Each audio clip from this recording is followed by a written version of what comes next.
Okay, let's be real for a second. We are constantly bombarded with advice about what to eat, right? One day it's all about keto, the next it's paleo. It's confusing. So what does the science actually say about eating for a healthy heart?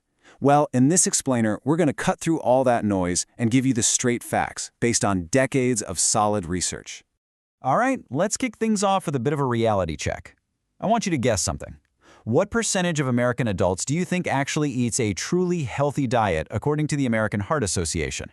Take a guess. The answer? Brace yourself. It's less than 1%. I mean, wow. That number is just staggering, and it's exactly why understanding this stuff is so important. So here's the thing. It's kind of crazy when you think about it. We've had all these incredible medical breakthroughs, right? And yet heart disease is still the #1 killer in the US. It's a sobering thought, but here's the good news. The part that's been known for decades, the power to change that is, in large part, sitting right there on our plates. And this right here, this is a truly game-changing finding. A massive global study, the Inter-Heart study, found that 90%, let me say that again, 90% of heart attacks are due to things we can actually control. Just let that sink in for a minute.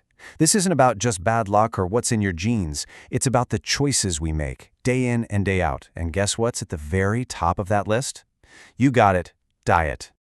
Okay, so if diet is our most powerful tool, where on earth do we even start? I mean, there are a million diets out there. Which ones actually have the science to back them up? Well, let's simplify things and look at the 3 main eating patterns that experts pretty much all agree on. First up, you know this one, the famous Mediterranean diet. And really, it's not some super rigid set of rules. It's more like a whole way of life.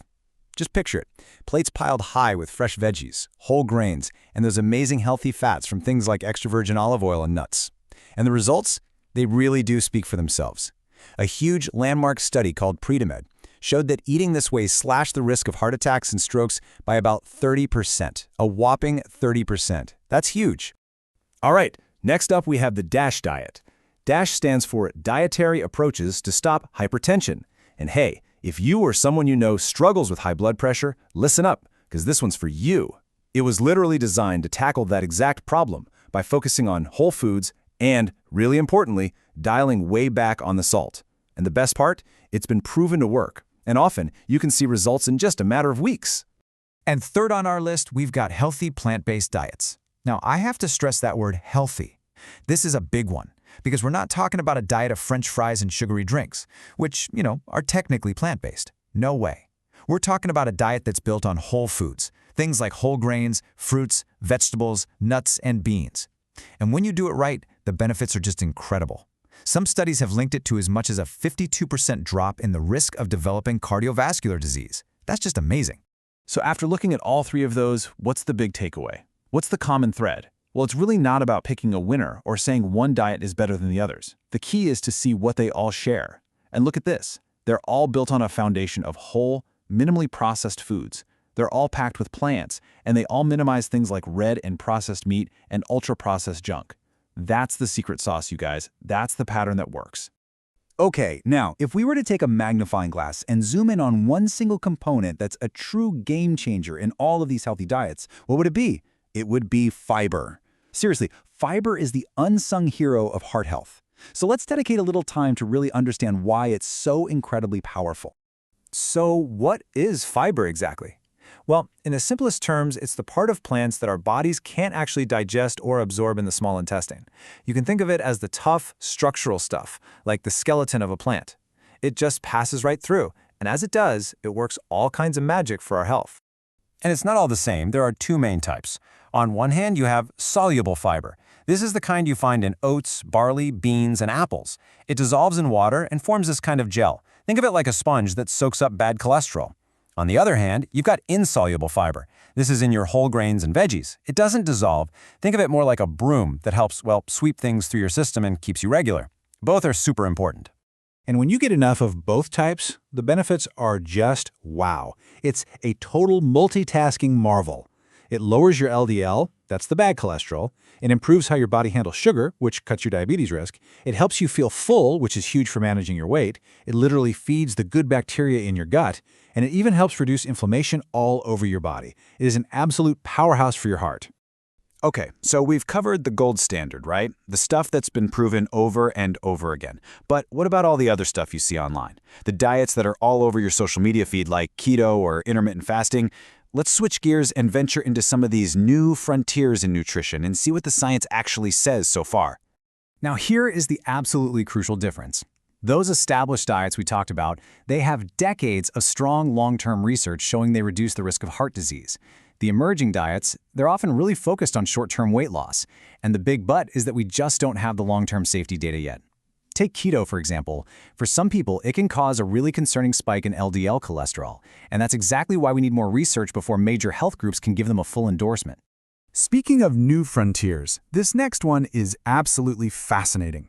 It's called the heart-gut axis. And I know, it might sound like something out of a sci-fi movie, but researchers are discovering this unbelievable communication superhighway between the trillions of tiny microbes living in our gut and the health of our heart. It's forcing us to think about heart health in a whole new way. You know that old saying, you are what you eat? Well, this research adds a really cool twist. You are what your gut bacteria eat. Think about it. When you eat a diet full of fiber, you're feeding the good guys in your gut, and they thank you by producing compounds that protect your heart. But when you eat a lot of red meat, you're feeding a different crowd of bacteria, and they take a compound from that meat and turn it into something called TMAO. That TMAO can then get into your bloodstream, and over time, it's been linked to an increased risk of clogged arteries. It's amazing. Okay, it's one thing to sit here and talk about the ideal diet, but we all know that in the real world, it's just not that simple, is it? We have to talk about the very real, very significant barriers that prevent so many people from being able to eat this way. And let's be crystal clear about something. This is not about a lack of willpower. It's about systemic problems. I mean, think about it. If you live in a so-called food desert where the nearest grocery store is miles away, or a food swamp where you're just surrounded by fast food joints, making the healthy choice becomes a constant uphill battle. Then you add in things like low income and the fact that both the public and even a lot of doctors don't get enough nutrition education, and you've got a perfect storm. But it's not all doom and gloom, not at all. There is absolutely a path forward. We can create real, meaningful change. We're talking about amazing, innovative ideas like food pharmacies, where doctors can literally prescribe fresh fruits and vegetables. We can integrate culinary medicine, actually teaching people how to cook healthy food right into healthcare. We can push for better policies that create a healthier food environment for everyone, and we can engage with communities to find solutions that are culturally relevant and really work for them. So as we start to wrap this up, I think this quote from the American Heart Association just hits the nail on the head. It's the perfect reminder not to get lost in the weeds, you know? Don't stress about one specific food or nutrient. It's not about finding some magical superfood. It's about the big picture. It's about your overall pattern of eating, creating a consistent and, enjoyable way of eating that's built for the long haul. So I want to leave you with this one final thought. The science of what to eat for a healthy heart is actually incredibly clear. It's consistent. The real challenge, the question we all need to start asking ourselves, is a much bigger societal one. And it's this: how do we reshape our food environment and our communities to make the healthy choice the easy choice for everyone?